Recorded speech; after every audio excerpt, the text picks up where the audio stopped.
Did ancient civilizations follow pescatarian diets? Have you ever wondered how ancient civilizations approached their diets? Today, we will look into whether they followed what we now call pescatarian diets.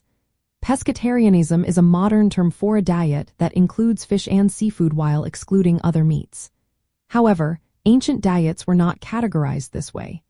Instead, they varied widely based on cultural, religious, geographic, and economic factors. In many ancient societies, people consumed a broad range of animal products, including both meat and fish. Some cultures practiced forms of vegetarianism or veganism for ethical or religious reasons. For example, in the Indus Valley Civilization and parts of ancient India, many people avoided meat altogether. Their diets focused on plant-based foods like grains, legumes, fruits, and vegetables. In ancient Egypt, the diet was largely plant-based as well.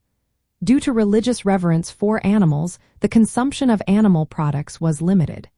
Staples included grains, legumes, fruits, and vegetables, with meat being more symbolic than a dietary norm. Ancient Greece had philosophical groups and religious sects that practiced vegetarianism.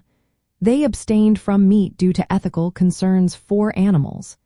The philosopher Pythagoras and his followers promoted a diet without flesh, but fish consumption varied. It was not always excluded from their diets. Fish and seafood were important food sources in many coastal and riverine societies. However, this did not mean that they followed a pescatarian diet as we understand it today. Fish was often consumed alongside meat, grains, and vegetables. There is no strong evidence that ancient groups systematically excluded all meat except fish. Some religious or philosophical groups may have avoided certain meats but not fish. However, these cases were exceptions rather than widespread practices.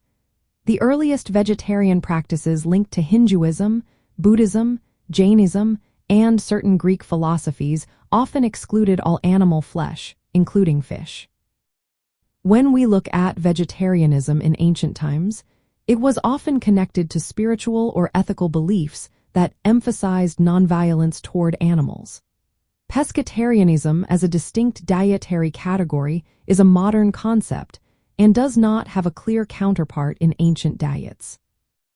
Ancient vegetarianism usually meant abstaining from all animal flesh, including fish. This aligns more closely with what we now call lacto-ovo-vegetarianism or veganism.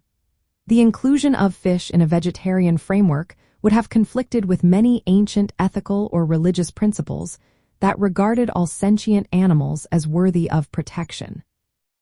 Understanding ancient diets helps us contextualize modern vegetarian and pescatarian choices.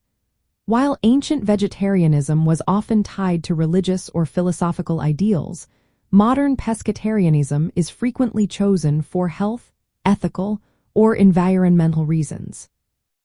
For those following a vegetarian diet today, recognizing that ancient vegetarianism typically excluded fish reinforces the distinction between vegetarian and pescatarian diets.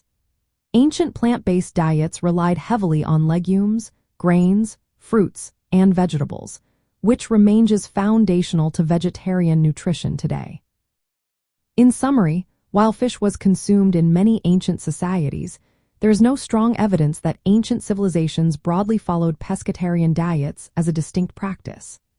Ancient vegetarianism generally involved abstaining from all animal flesh, including fish, based on ethical or religious grounds.